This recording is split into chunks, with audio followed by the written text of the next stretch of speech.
Welcome to the session, The Meaning of a Just Society in a Period of Massive Change, Views by Two. My name is Kris Gutierrez. I'm a professor at the University of California, Berkeley. I have the honor of moderating this. Little slight amendment.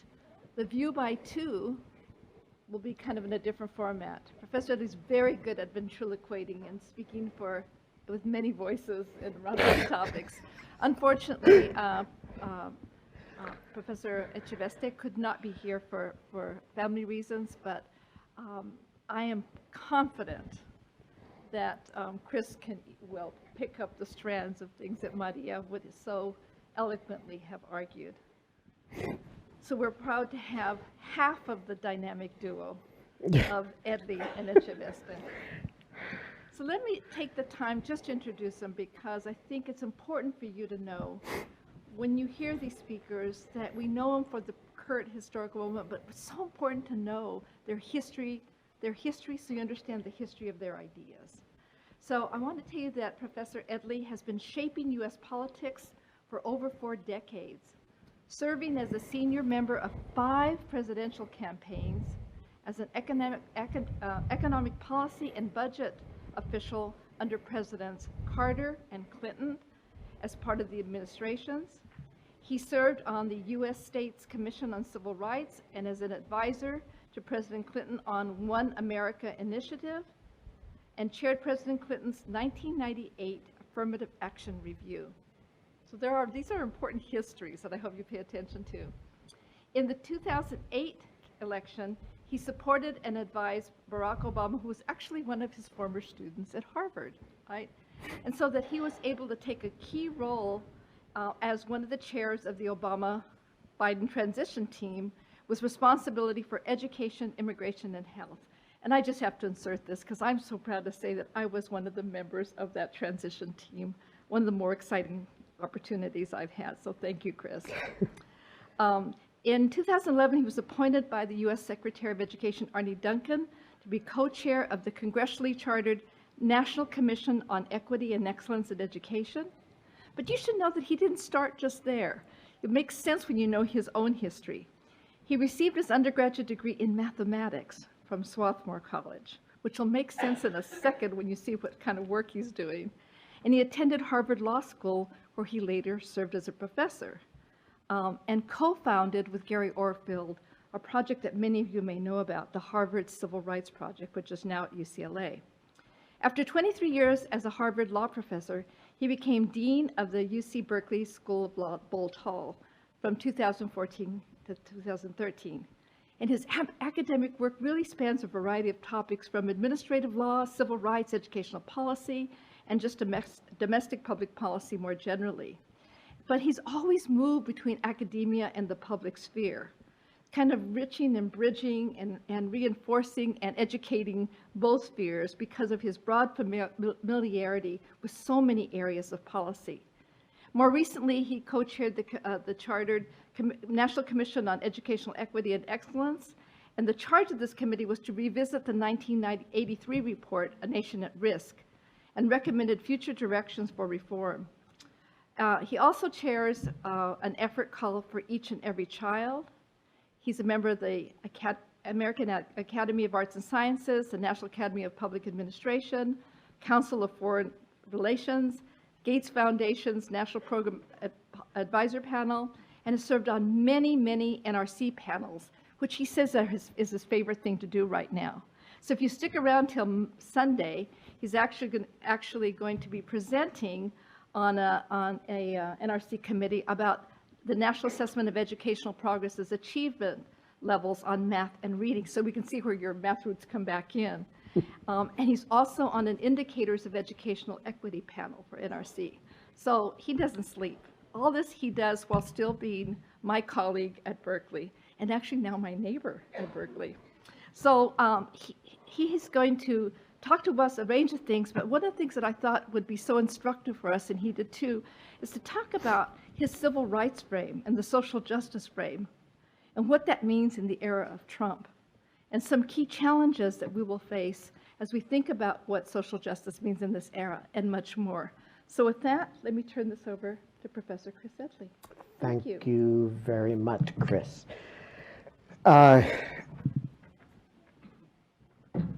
Although I wish you hadn't said all of that. I'm operating at something of a disability here because Maria is far more articulate and thoughtful than I am. But She also challenges you. yeah, and she challenges me, which actually I'm glad she's not here. Thank you for reminding me. Okay, so I have three basic topics and three things to say about each of them. And I'll move through this quickly so that Kris can ask me some questions and we can have a conversation. Yes, this is going to be, I'm so glad you reminded us, we want this to be a conversation about these really important issues. I don't have any PowerPoints because I'm a lawyer and we're not allowed to use them. So chapter one, I want to say a little bit about the social justice frame. I begin with showing you a series of slides up there to your right about the disparities in education achievement and attainment by demographic subgroups. The second slide shows those disparities and how they've changed over time. And what you can see from these slides is that the gaps are very substantial and they persist. I characterize this as 21st century Jim Crow. Certainly in California, where I now sleep, I refuse to call myself a Californian. There's a general acknowledgement, I believe, that the state cannot prosper with the huge disparities that we observe in the data. And at the same time, there's a lot of self-congratulation about California being on the right path, policy-wise, when the data suggest indeed that California's been failing to make progress and in many respects is moving backwards, particularly because of the national leading child poverty rates and the enormous disparities between Anglos and English language learners. So I often speak and try to frame this challenge of education equity in terms of Jim Crow now, because in so many respects, that's what's at stake, period, paragraph. But the second point I want to make is that unlike the original Jim Crow, the critical battlefield at the moment seems to me to not lie in the traditional anti-discrimination paradigm of civil rights. Now, in legal terms, there are essentially two different theories about discrimination. One is that a public actor has racial animus and is selecting practices and policies with that animus in their heart and mind as part of an overall program of racial subordination. The second and slightly more tenuous legal theory you've heard referred to probably as disparate impact. And under this theory, the actor need not have animus as such, but may simply be pursuing policies or practices that have a disparate impact on a protected group of a significant amount, and sustains these policies and practices in the face of alternatives that would have less of a disparate impact while still serving the goals. And the goals have to be legitimate. A legitimate business goal, a legitimate education goal, etc. Can't be pretextual. So the early cases, for example, involved employment tests in which employment or promotion depended on performance in a test, but the test had not been validated as being reasonably related to job performance. If the test had a disparate impact, then the plaintiff could win a suit for employment discrimination. Now, the disparate impact theory is under challenge, has been for 20 years at least in the courts. It's not available under the Constitution, it's only available under statutes. But neither of these theories get to what was in olden days referred to as structural racism, structural discrimination. An example of that familiar to all of you would be the patterns of reliance on local property taxes to finance education. Not explicitly about race, but because of the structure of society and the economy and our housing patterns, the interaction of all of these tends to starve poor communities, disproportionately affecting minority communities. Structural racism that is not dependent upon animus. Now, that anti-discrimination agenda is by no means done with, and there's still plenty of actionable discrimination in those traditional senses. But I want to contrast it with the approach of, let's say, No Child Left Behind, or our bilingual ed statutes. Those I think of as, in some ways, analogous to, let's say, the Clean Air Act. Now, when you think about air pollution, we don't require as a predicate for trying to reduce air pollution that the polluter have some animus, some intention to inflict public health harms. No, we observe the pollution, we decide for a variety of reasons that the level is unacceptable, and as a regulatory matter, we adopt measures to require that polluters do better. Well, that in a way is the regulatory spirit of a statute like No Child Left Behind, to the extent that it required goals keyed to disparities and asked that the states and the LEAs adopt strategies to narrow those disparities. I think 14 years is just about it. We're getting there, right? No, Yeah, we're not. we're not. No, you have lots of time. So that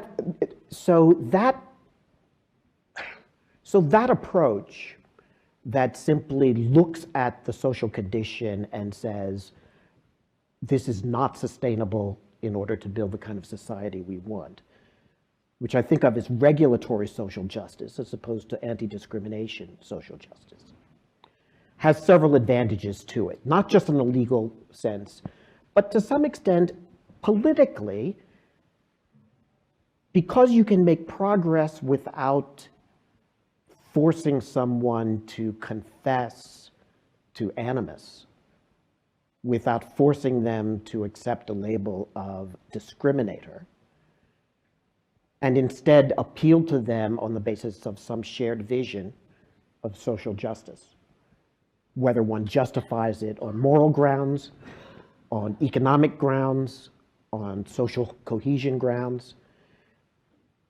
It's the idea of adopting a more communitarian vision of what our society should be.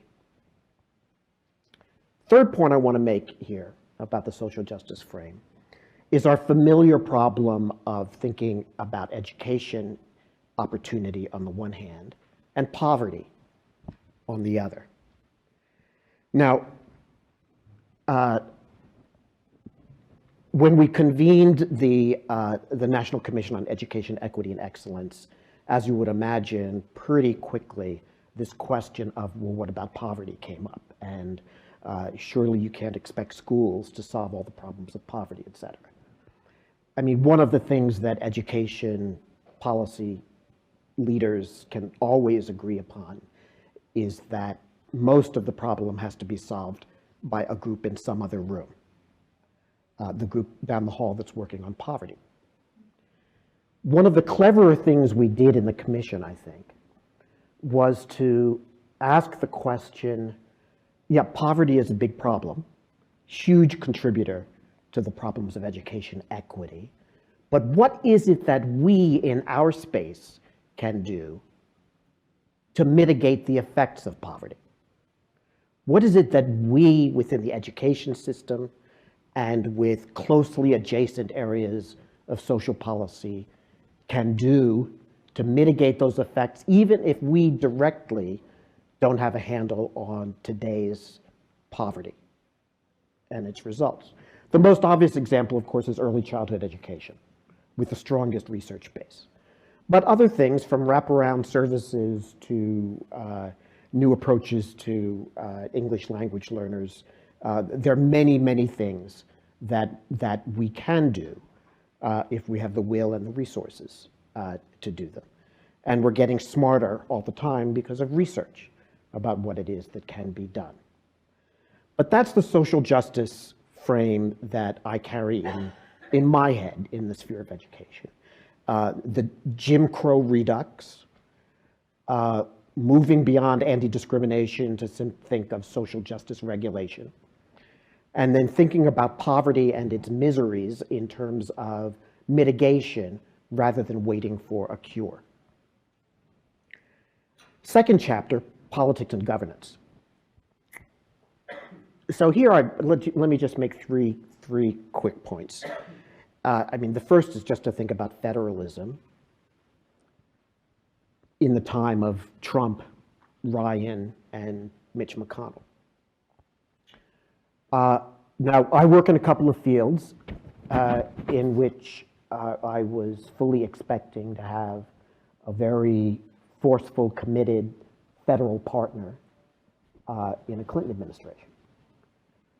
I and many colleagues around the country, of course, many of you, I'm sure, have now concluded that the federal government is not likely to be a partner on the education equity agenda, and may indeed champion initiatives that we believe and evidence demonstrates could move us in the wrong direction. The truth, however, was that even before November 8th, all of us concerned with education equity knew that most of the policy action would take place at the state level and to an extent at the district level. What this change is that we have to continue to deploy the evidence, pursue policies, organize coalitions, but now we have to do it without a federal partner pushing along with us. Now, two of the biggest problems with that shift is that by and large there is tremendous limits to the capacity not only of NGOs, but also of SEAs and LEAs to define the particulars of an equity agenda and implement them effectively. In so much of our work, in red states and blue states, we've found state-level officials who are prepared to take steps, but literally don't have staff to attend meetings, don't have capacity to crunch numbers. They may have the right ideas about what variables to put into an accountability structure, but they literally don't have the budget and the personnel to do it and go begging for assistance. They're in some states almost as bad off as the NGO communities are at understanding which way is up. So we've had remedial spelling classes to teach people how to spell ESSA and to explain to them what the law requires and to help them get their acts together. And we've had to have them for advocates and state officials equally. There is a romanticism about localism that has been on the rise now since at least Ronald Reagan. It's familiar to civil rights advocates from the very beginning who argued for states' rights. But when we see Congress adopting a statute, ESSA, that further weakens federal authority in the domain of equity, we see governors, Democrats and Republicans, I point to Jerry Brown in California, trusting in devolution to local officials, washing his hands of even the simplest data collection tasks, assuming that ordinary political discourse will produce accountability for narrowing disparities. Well, that kind of romanticism defies history, and I suggest the evidence simply doesn't suggest that it's going to be a successful strategy when we're talking about issues of trying to serve politically weak constituencies. So the federalism in the governance is tied to, I think, the difficulty in creating effective accountability structures and even effective data systems. Because every effort to create effective data systems to support research and to evaluate program effectiveness is opposed as an external imposition that is a bother, is costly, and maybe even difficult to understand. I'd like to point out that the same could be said of the First Amendment. It's an unfunded mandate, but we need it in order to have the kind of communities we want. And the last point I'd make on politics and government is that participation, stakeholder engagement, will never live up to its potential to transform the politics of equity unless stakeholders have the intellectual capital that allows them to come to a negotiating table well-armed, to ask for something beyond the first paragraph of rhetoric and passion. They should come to the table with ideas about how to elevate the teaching profession, ideas about teacher effectiveness and what it should mean, ideas about strategies to reduce disparities in school discipline. And the more people in the research community can provide that intellectual capital to stakeholders, the more likely it is that we'll be able to have the political transformation that will make sustainable progress possible. Okay, chapter 3, science and education policy within this social justice agenda. The first thing I'd like to do is just describe my challenge. This requires another slide, my triangle, and this requires another slide. Some of you may have seen it. As you can see on the triangle, this is a triangle of decision-making methodologies,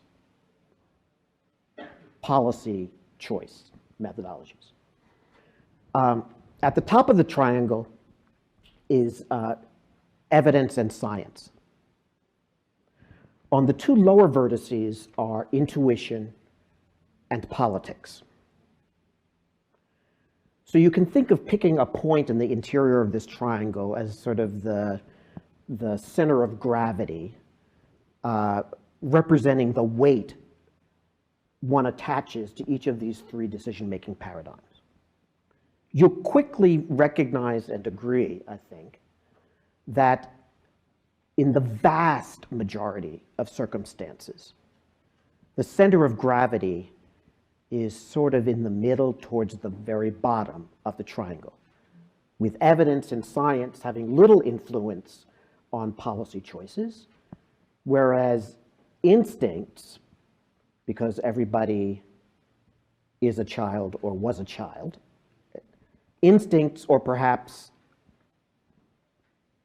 finger in the wind political calculation, those are what dominate our policy choices and result in fads, result in mistaken directions, and the like. So broadly put, the question is, we've spent a long time whining about this problem, and researchers in particular, why don't they listen to us? Do we have to use smaller words? Whatever, do we have to dumb it down, produce postcard size issue briefs? What do we do? Well, a couple of observations. One, you're not alone. Have a drink with a climate scientist. And see how they feel about the current state of the intersection of science and politics. And I could list a bazillion different areas. Civil engineers who study infrastructure could say the same thing. Their research seems to have no impact on policy discourse. But the second observation I want to make about this specific issue is we have to get beyond whining and ask what sorts of structures might make a systemic difference in the role that evidence can play in policy choice. So what I want to suggest in that regard is that we adapt our wonderful academic peer review process to create a structure for peer review of policy choices, so that whether it's a school leader or a school district or an SEA confronting a policy choice, that instead of relying upon politics and intuition, they have a way to vet their idea with peers, and more specifically, peers in the research community who know stuff and can enlighten them about experiences elsewhere, can point the direction towards promising practices, even if there is no RCT. Now, that's not what we have. What we have now is that a principal or a superintendent goes to the elected amateurs on the school board, makes an impassioned pitch for a new idea, and it sounds good, so what the heck, let's do it. A peer review structure would inform the recommendations and the decisions, and we should shoot for that, and indeed ESSA itself calls for peer review in about 10 different places in various elements of state and local plans. We have to make that real. More than a community meeting, it's actually has to develop some discipline. That's an entry point for science that we haven't exploited, and we must. Last I want to say here is that what I don't see in the program, the telephone book here, what I don't see that I would really like to see at every conference is a section that is specifically about research for education equity, including an effort between researchers on the one hand and policy actors on the other to try to identify long-term areas of need for additional intellectual capital. I mean, again, I'd point to English language learners. We've been stuck for a couple of decades. We've been stuck arguing between 2 or 3 different methodologies and what modest differences there are between those methodologies in student impact, while at the same time, the achievement disparities between English language learners, no matter the methodology, and native English speakers remains yawning. We're stuck. And the legal framework isn't getting us beyond our current approaches. We need more intellectual capital. And how to go about that research agenda in a smart way. Look, if you're interested in if you're interested in elementary particle physics, you need time with $1 trillion atom smasher. And to get the time, a whole lot of peers have to work with you to agree that that this is an important research question that deserves a big allocation of resources. Right now, we let understaffed personnel at NSF and frequently foolish program officers at foundations define the agenda in ways that they must, because we haven't created an alternative way for them to figure out what agendas are most critical for this cause, for this purpose.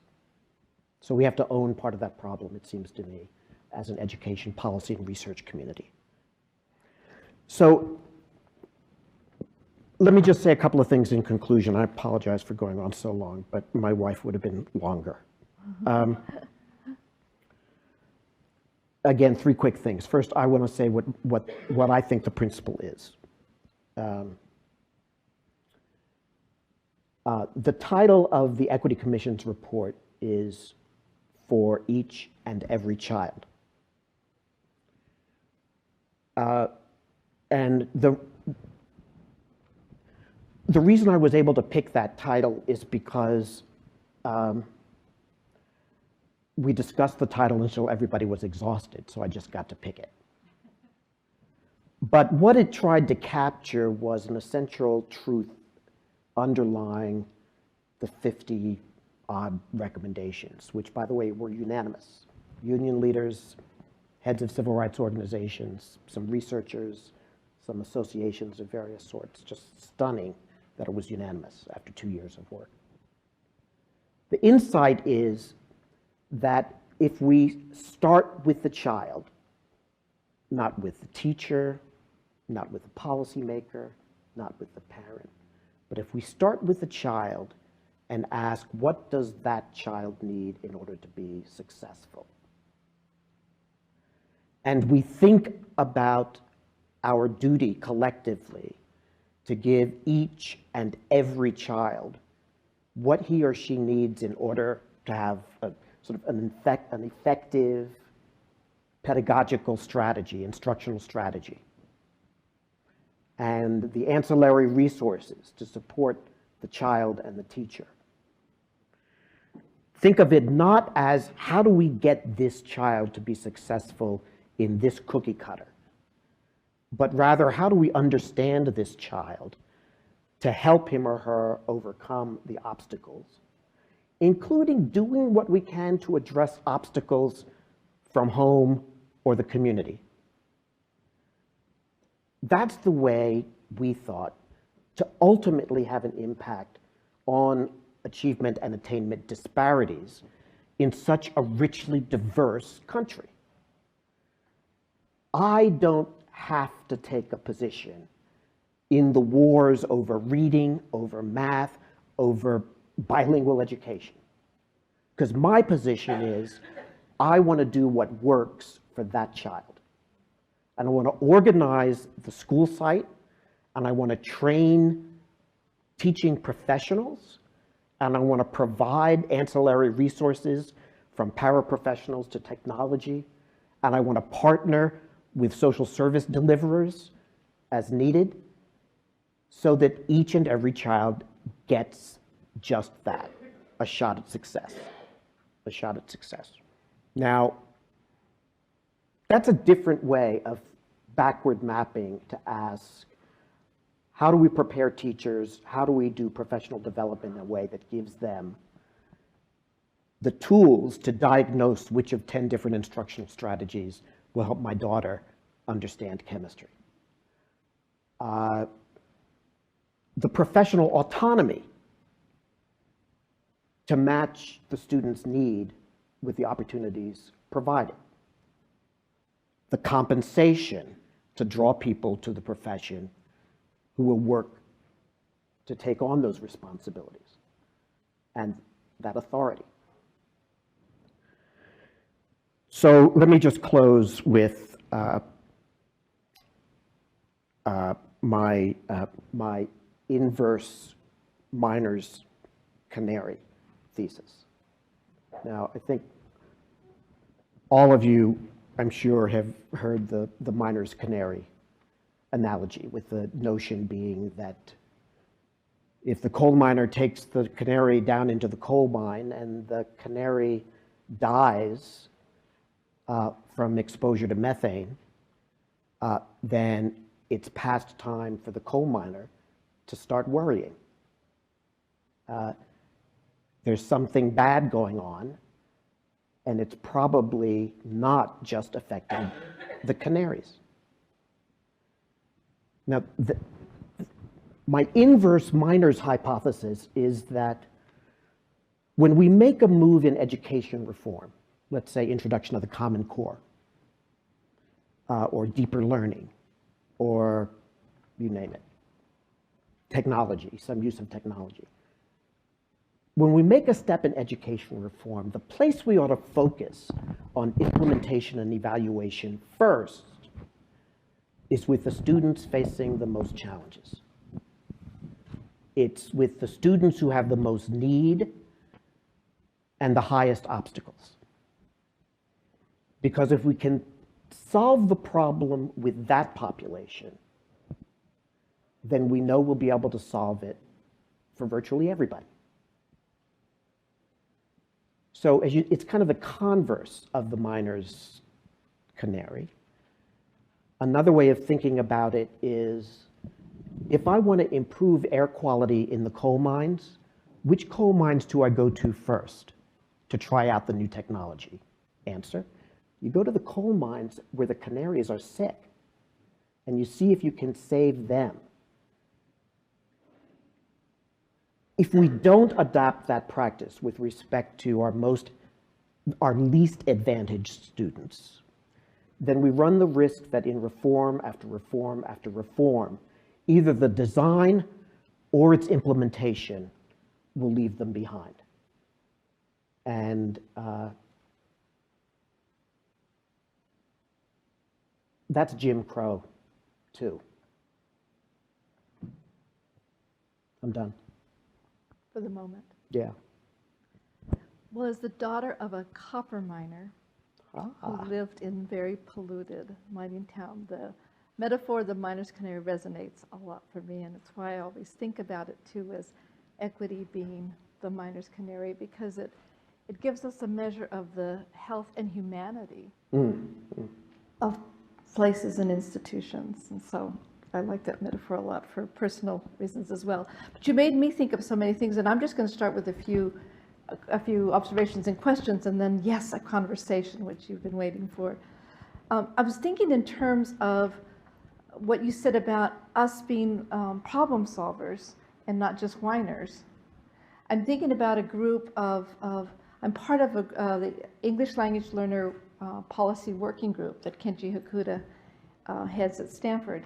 And we're always trying to solve some of the problems and bring problems to the table of policymakers. And I remember once being at a meeting with the Assistant Secretary of Education saying, I love you guys when you come here because you come with solutions for me, or at least ways to think about things, and not just, we just didn't dump our research on them, right? We were seeing how we could leverage that work to really think with them in kind of imaginative ways about how to rethink policy and what to do about it. So there are groups that are, and I absolutely agree with you, Kris, about how important that is. And it also reminds me, though, as educators, because this is a group of educational researchers, that as you're trying to flip things around, too, we also have to think about some of the long-standing, I'm thinking about English learners right now in particular, some of the long-standing frames and constructs we've used to make sense of things like, something like segregation, which has been enduring.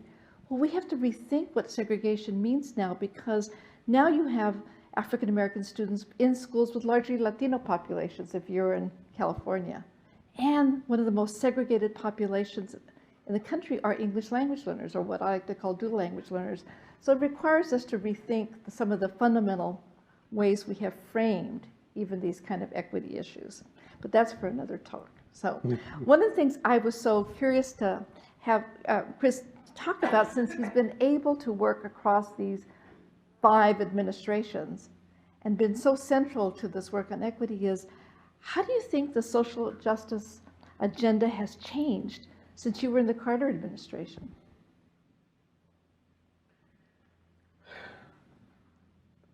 Well, first of all, remember I was only 12 years old.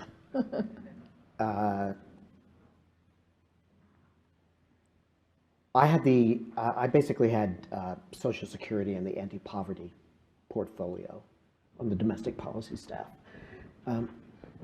Welfare reform and so forth. Back in the days when welfare reform meant spending more money on poor people. Oh, those days. Well, the first thing I'd say is that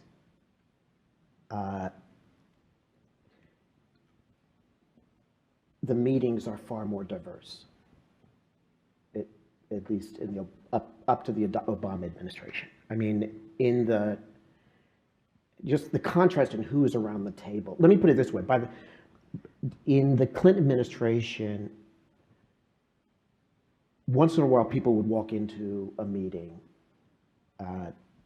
at the White House, and it didn't feel quite right.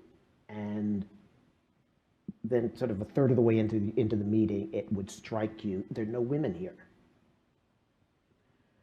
Now, first of all, it's good that people noticed, but even better is that people recognized that that was both unusual and wrong. And to a slightly lesser extent, they had the same view with respect to people of color. It just felt like there was something missing. Now, my experience in the 75, 76 campaign and in the Carter administration was that I was almost always the only person of color in the room.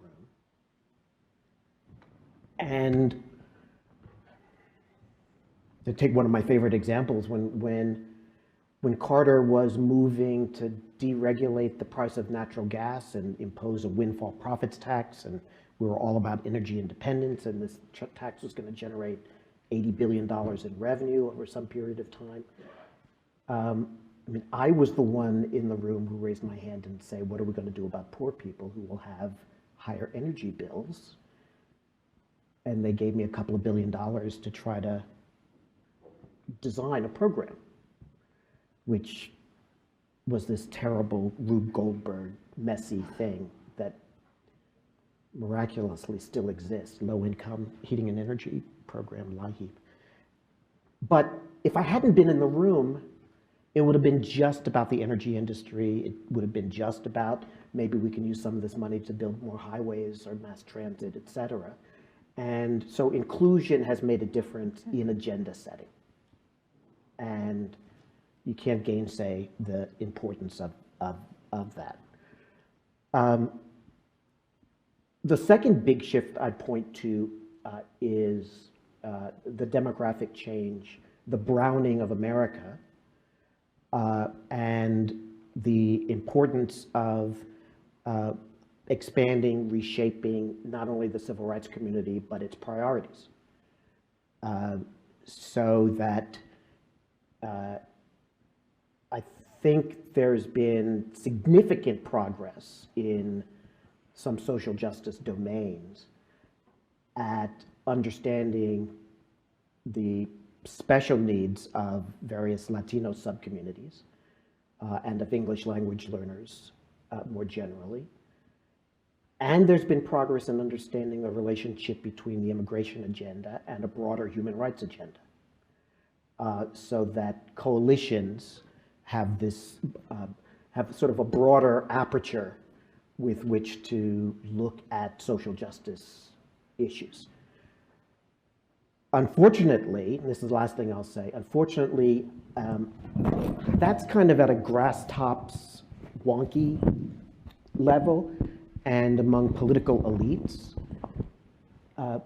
But in terms of day-to-day political practice, whether it's in terms of how resources get allocated in political campaigns, or whether we show up for each other's causes in a march or in a legislative hearing, we're still lagging on that. And 'twas ever thus. But part of the way to overcome that is by focusing on some of our shared agendas like education equity. We're all canaries. Yeah. Got to look out for each other. Well, given that, so then how do we do science and equity in a time of anti-science? Well, it's interesting because for both of those challenges, equity and the status of science,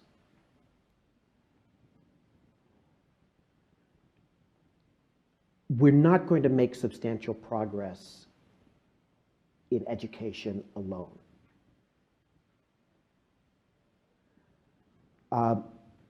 We're not going to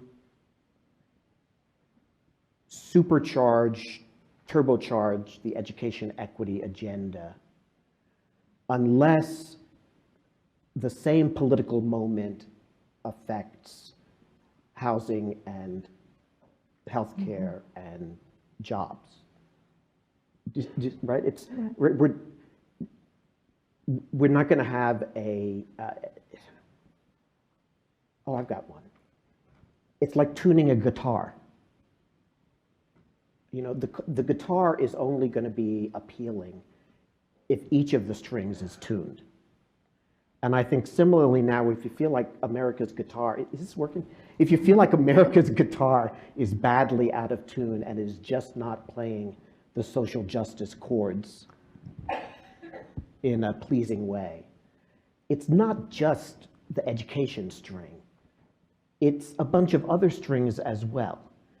And we're only going to feel good, and they're only going to be able to perform well if all of the strings are tuned. And so it's a political moment that is going to have to be more complicated than just our sector. That makes it more challenging, but it also creates a better opportunity for coalitions and a better opportunity for movement building. So I'd say that we're not going to solve it in isolation. Equity. But in a way, respect for science is exactly the same. Again, if you take the climate science analogy, right, the devaluing of climate science in political discourse is of a piece with cuts in budgets for education research, with the war on education data that we see in some jurisdictions. If the education department's budget goes through and you see cuts in civil rights data collection and cuts in the NAEP budget and so forth and so on, that is just like the cuts that EPA is facing in its data efforts, or that NOAA is facing in its budget for satellites to track the atmosphere and to track weather. So I think we got to recognize that this is a full front war, and we need those allies. Period, paragraph. But let me just make one more point, and that is, I mean, that's all vague in the AER stuff. I think they're concrete things that we should do. I mean, AERA, for example, could take on this challenge with some partners of designing and implementing this policy peer review structure that I described. This would be a very concrete task that's doable. Right? You could pilot it, put it in a process of continuous improvement, accrete additional participants. That would help an under-resourced county education office or state SUP's office or whatever get a feel for whether they really are moving in the right direction, not just the popular or intuitively appealing direction, but the right direction as suggested by evidence. Well, I just came from the past presidents luncheon where we all talk about what can we do as past presidents. So I'm going to make sure I add that to the agenda. But I'm also thinking about the kind of work that many of us are doing in design-based research, which is by definition, at least of the newer iterations, to be cross-cutting, to collaborate, to have new kinds of partners, to engage in work that's going to have more reach, more depth, more sustainability. And so I'm hopeful in some ways about the possibilities of what design-based research, in its intent anyway, is supposed to help us do, right? Because again, as you say, it's not an individual accomplishment. It's got to be this broader social kind of accomplishment that requires different kinds of partners at the table and different tools and sensibilities about it. So for those of you design-based work, I think that there's an opportunity for us to think more broadly about that kind of work. You know, it's interesting. I think one of the challenges that I've had as a lawyer, legal academic, and a policy wonk is that I frequently, in lots of fields, I encounter people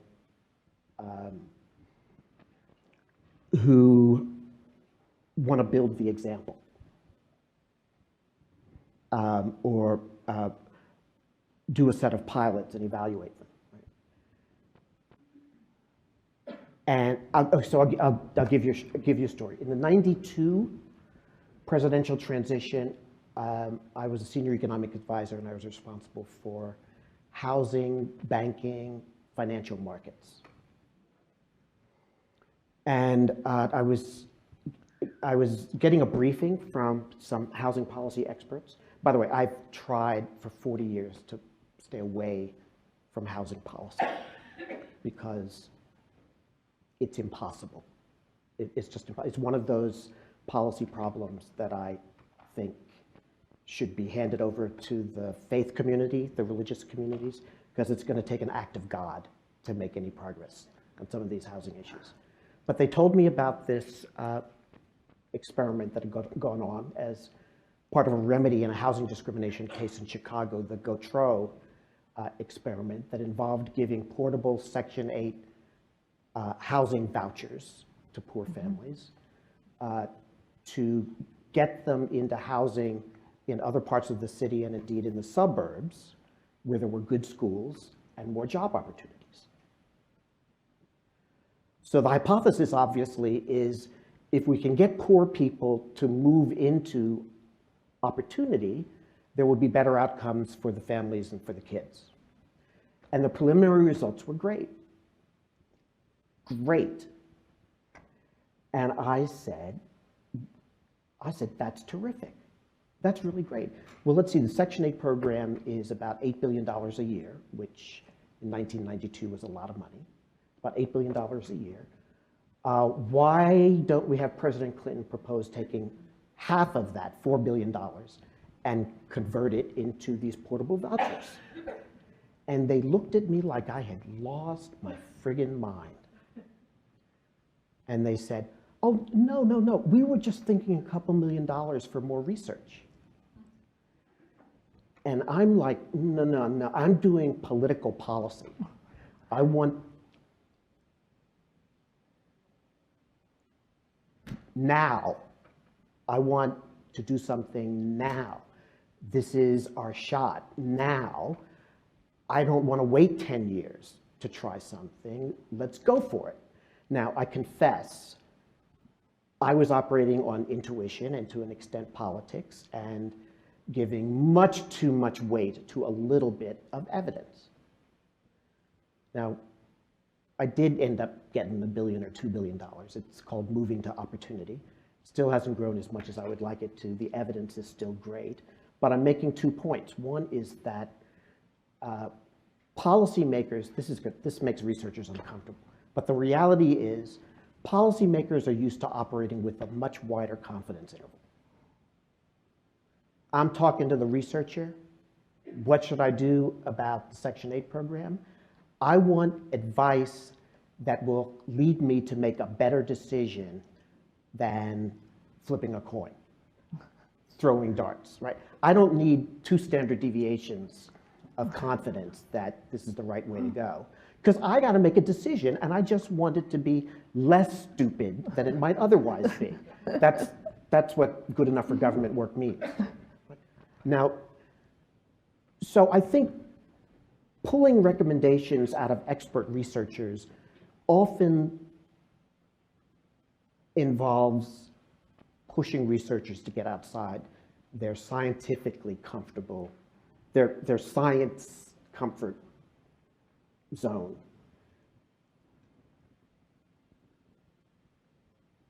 I know.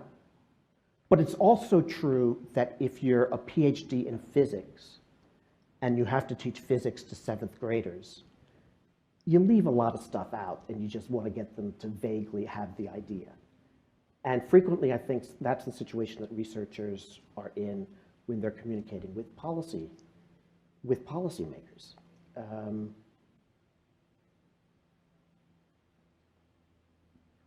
So concretely, I think we need more intermediary institutions that will let scientists be scientists and take care of the bridging from that world to the policy world.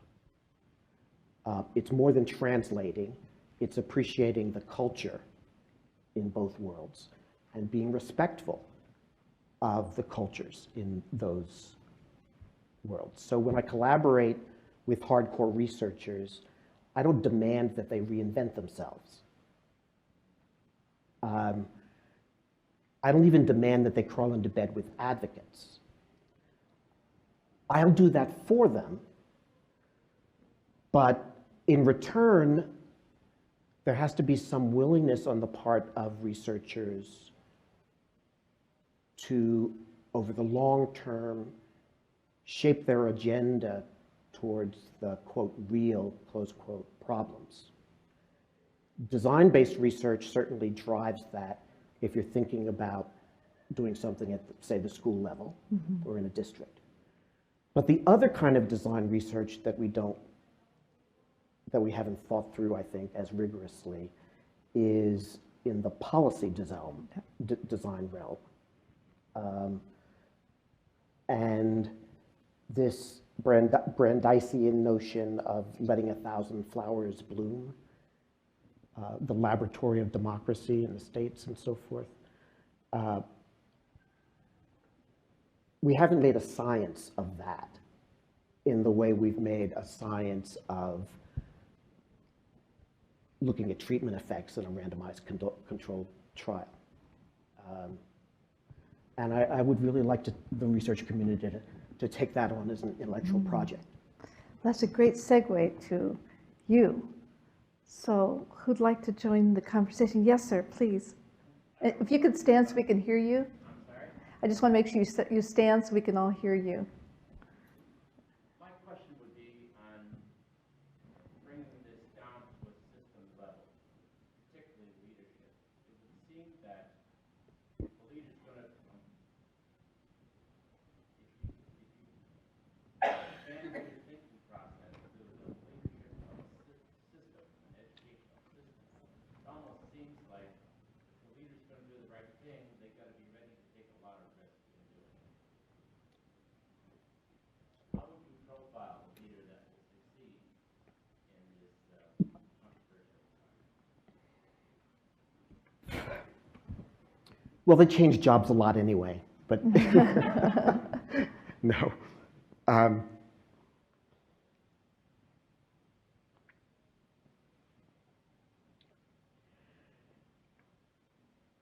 The leader that I would bet on is someone who, first and foremost, is intellectually curious. And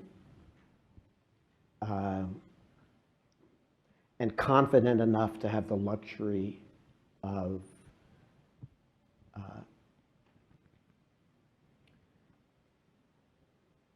thinking beyond the immediate crises.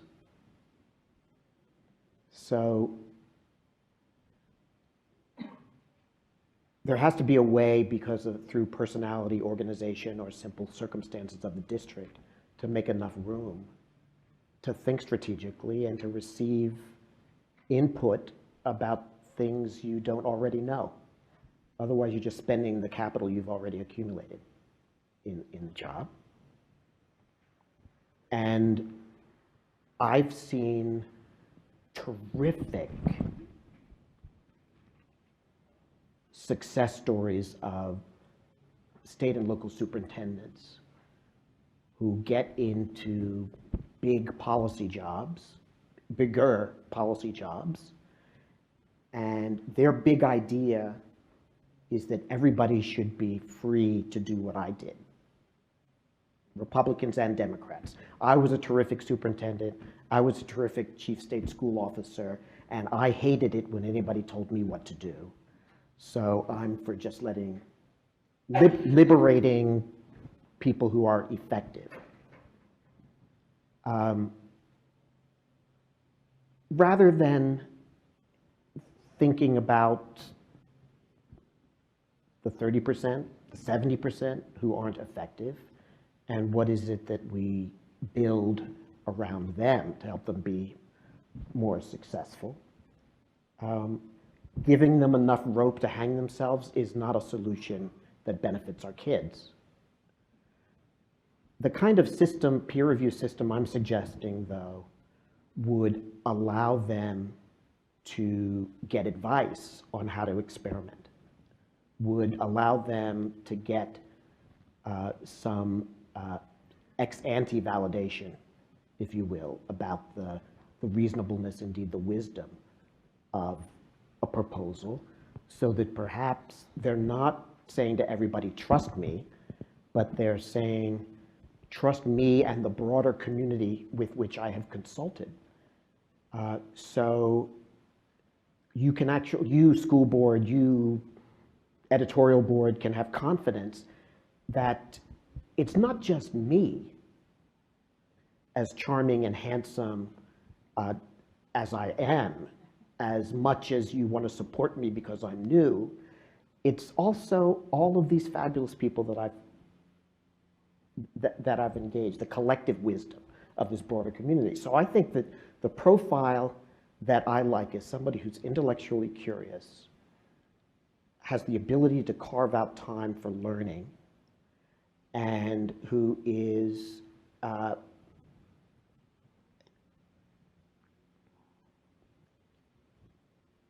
who believes in ideas and evidence, really. A reporter asked me not long ago, so would you consider yourself an advocate? And I said, actually, I'm an advocate for the evidence. I want more of it, and I want to follow it where it takes me. And when I have meetings with civil rights groups about what their education reform agenda should be, I say the same thing to them. Don't come into the room feeling a certain way about charters or about teacher evaluation. Come into the room acknowledging that you are empty-headed enough to be open-minded. But Kris, when I think about your work, though, I think about going back to when you started the Civil Rights Project. You want evidence, but you want it with a social imagination as well. Oh, I like that phrase. Right? Because I mean, lots of people have evidence, but you're also talking, I think, that works hand in hand with this other kind of vision. Well, so you know the story, but I'll share it with others. There was a Court of Appeals case in Texas in 1995.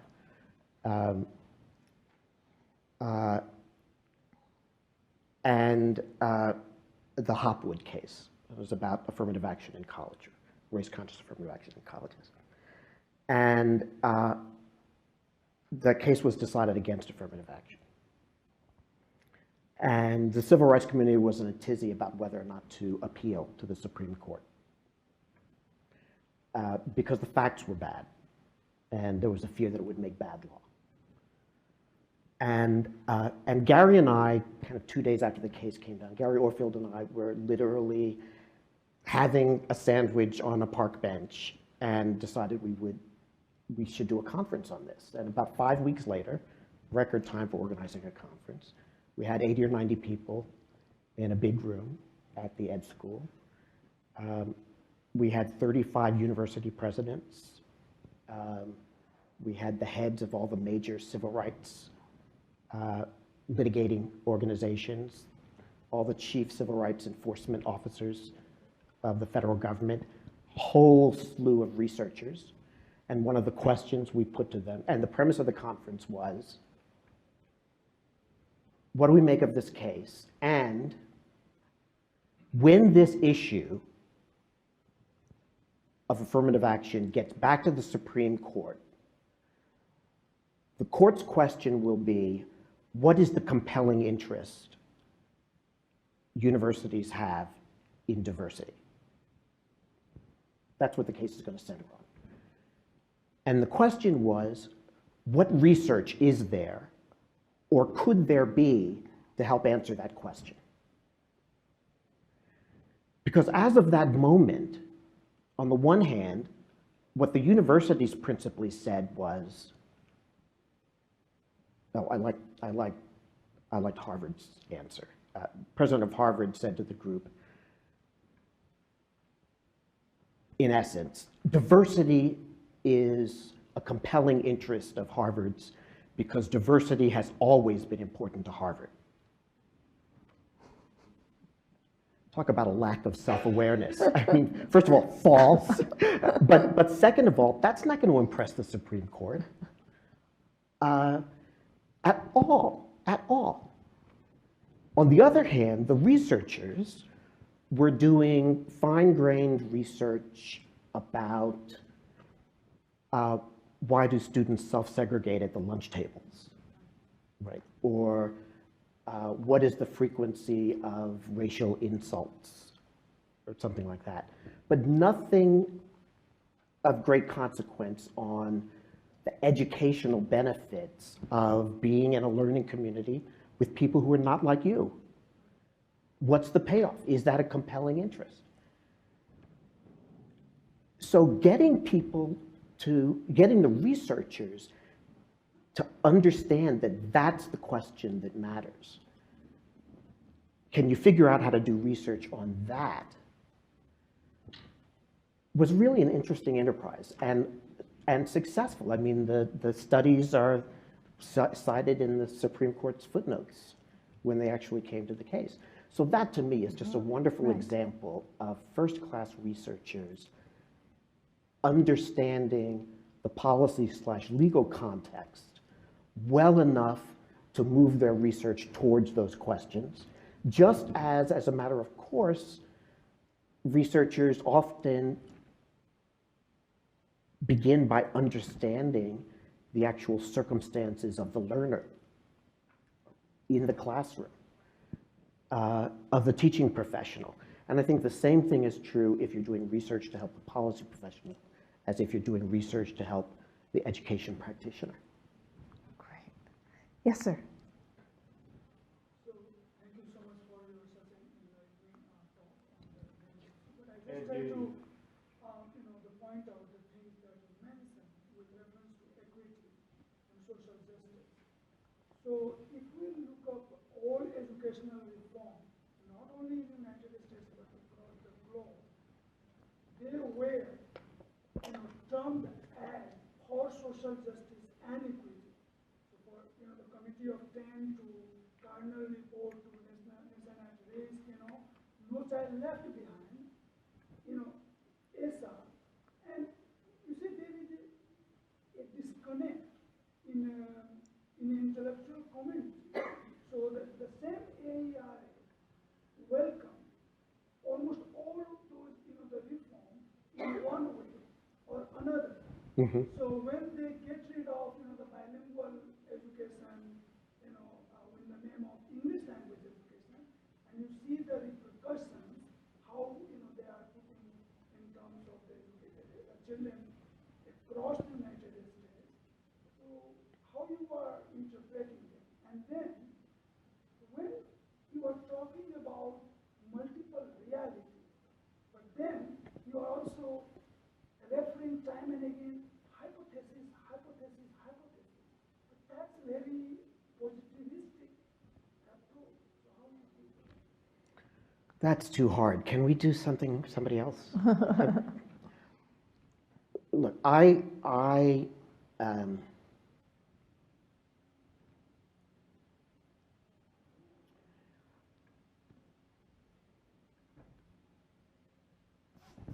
for me, the positivism is in the construction. It's in devising the solution. It's in, which is different from, it's different from the aspiration, from the vision. Now,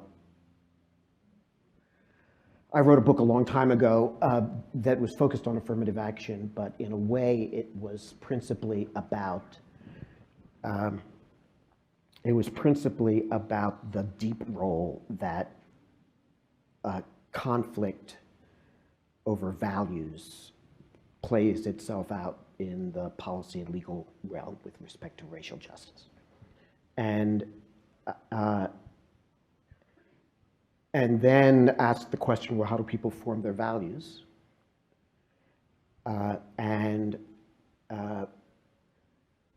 Is there a way to make that process of value formation a target for public policy and politics? Now, if you start with the proposition that part of the values question, a lot of the values question is related to one's sense of community, who your family is, who lives in the same cave, who you worry about. What I argued is that some people develop that sense, come to understand the other, because they read a book or heard a lecture or heard a sermon in church, saw a movie, had a friend.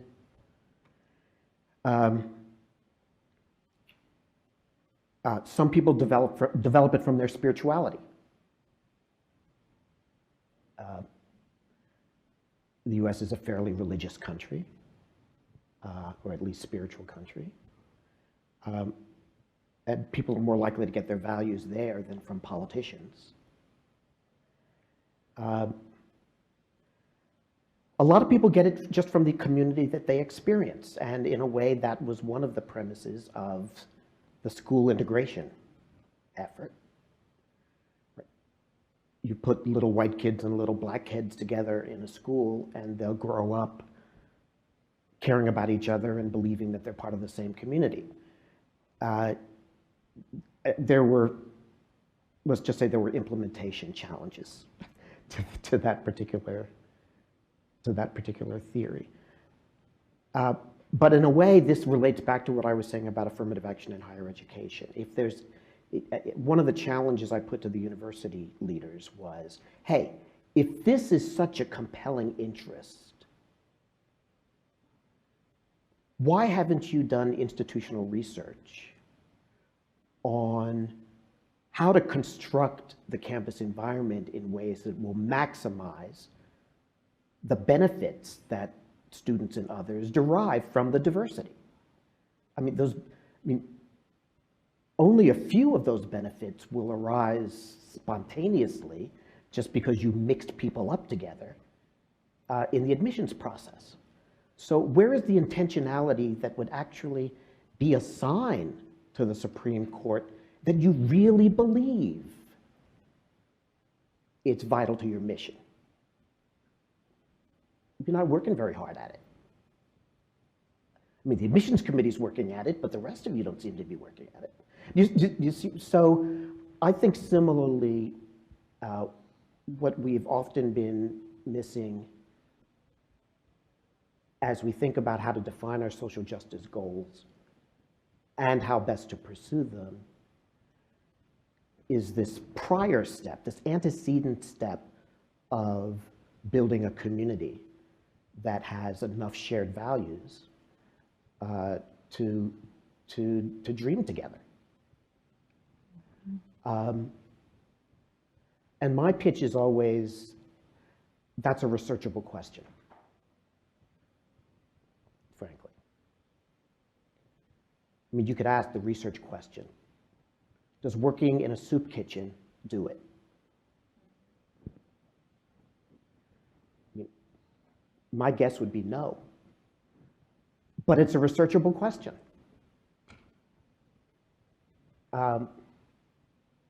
And we need a lot more of that. We need more of that in education, I think. Good. Let me see if there's another. You're awfully quiet. Okay. We could stop. You can stop, or we can see if there's one more question. Can I have some follow-up? Sure, please. Give me another swing. No, so just, what you say, for example, with the family, itself is a very related. How you perceive a family versus a Native American or any indigenous, and also we cannot disregard like the perception of the family for a Caucasian. That's also very different reality. Who would, Yep. who is in the center, for the family. Okay, so now you've opened up the floodgates. So I'm in meeting after meeting where people say, we want parental engagement. And we want the parents to reach out to the teachers. And we want the parent to help their kid with the homework. Right. So, okay, so my wife's family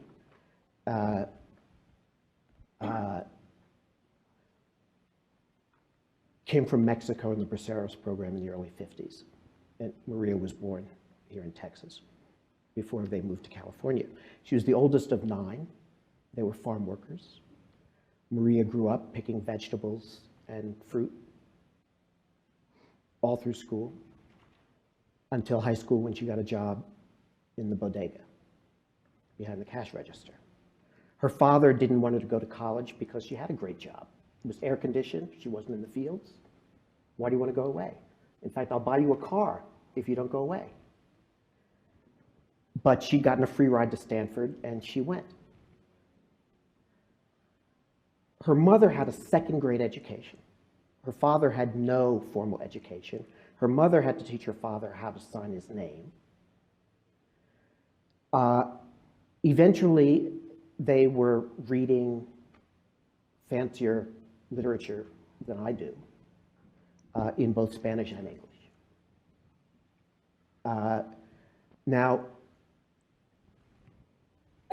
while she was growing up, the proposition that her parents should help her with her homework was on its face ludicrous. On its face ludicrous. The real canaries that I'm worried about, a significant percentage of them live in chaotic homes and live in communities that create so many adverse experiences that it literally reshapes their brains and their ability to learn. So when I hear these importunings about the role that parents have to play, it always strikes me as an incredibly middle-class frame. An incredibly middle-class frame. And it's fine as an aspiration, but if we make those expectations, much less requirements, then we're essentially challenging these kids to play in a game they can't possibly win because they don't have those resources to draw upon. A period paragraph. The other side of it, though, is I do believe, like the Commission, that there's a lot of stuff that we can do to try to mitigate the impact of those adverse circumstances of poverty. I mean, the easy example is the research from optometrists about undiagnosed vision problems and how strongly that is linked to being behind grade level in reading. Huge percentages of poor kids behind reading grade because they have undiagnosed vision problems. Well, I mean, that's why Jose can't read, can't see the blackboard. It's obvious that the external circumstances that led to the undiagnosed vision problems create a massive obstacle to learning success. And it's obvious that adults, other than the family, have to feel some responsibility to intervene. And to me, it's obvious that there's some bureaucracy with resources that ought to have baked into its mission the idea that vision issues need to be diagnosed and the kid needs a pair of glasses. Now, we can have a political discussion about whether we assign those responsibilities to somebody who's on the school department's budget or somebody who's on the county health department's budget, right? Whether we make the examination and so forth reimbursable under Medicaid, or instead we make it reimbursable because of the city's school budget, that's a political question, but it has to be done. And the answer to how we organize to make sure that support is there may very well differ from place to place. It'd be crazy if it didn't differ from place to place, the right answer. But to me, whether we're talking about that or whether we're talking about mental health services, it is perfectly predictable the learning barriers that are created by adverse childhood experiences and by concentrated poverty. What we have to challenge ourselves to do is figure out, with partners in these other fields, okay, which of these problems are you going to own? And which of us is going to be responsible for coordinating it? As long as educators just talk to educators, they're not going to be able to address the needs of the whole child. As long as healthcare bureaucracies only think about delivering healthcare and don't think about student success, don't have that baked into their bureaucracies, then we're going to have a mismatch between the allocation of healthcare resources and the needs of the student population. So I think that there's a research and a bureaucratic reform agenda that goes into understanding that closing the disparities and really achieving education equity means meeting the kid where they are and then arranging the adults in a way that gives them the support they need to be successful. I think if Maria would here, she would encourage me to insert this Latino father story. Because one thing I would say is we have to have a complex and nuanced understanding of that Latino father. My own was born in the U.S. and educated in the went up to high school in the U.S., but who when I was going to college, said, we don't have the money, so you have to go to beauty school. And I always joked that some of you may look at my hair and say she should have listened to her father. But the other flip side of that was that he and my mom did every single thing to support my education across those 12 years, including going to the library and writing papers and all that, right?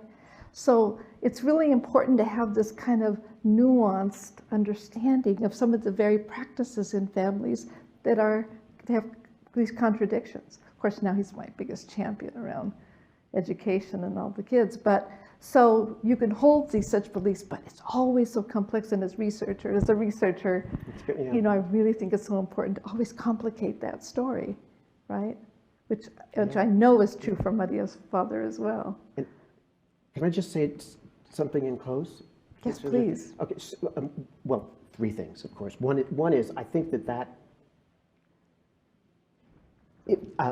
we have to shape our perspective on these things with, in my mind, with the inverse miner's canary thesis in mind. You can think about how you want parents engaged, but you ought to think about that keeping in mind the hardest case, Yeah. the most challenging case, the kid facing the most obstacles. Or you risk leaving them behind, number one. The second is, did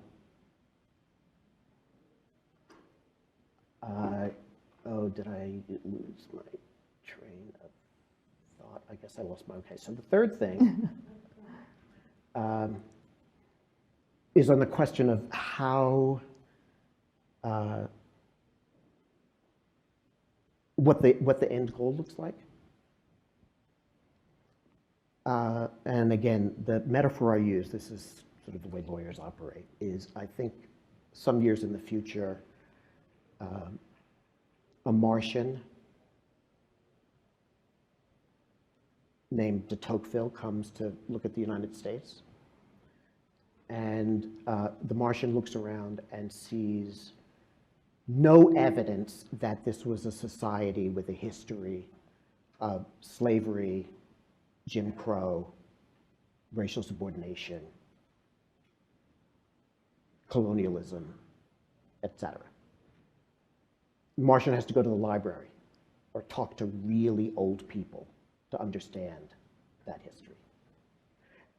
There may still be poverty, but the poverty is integrated, right?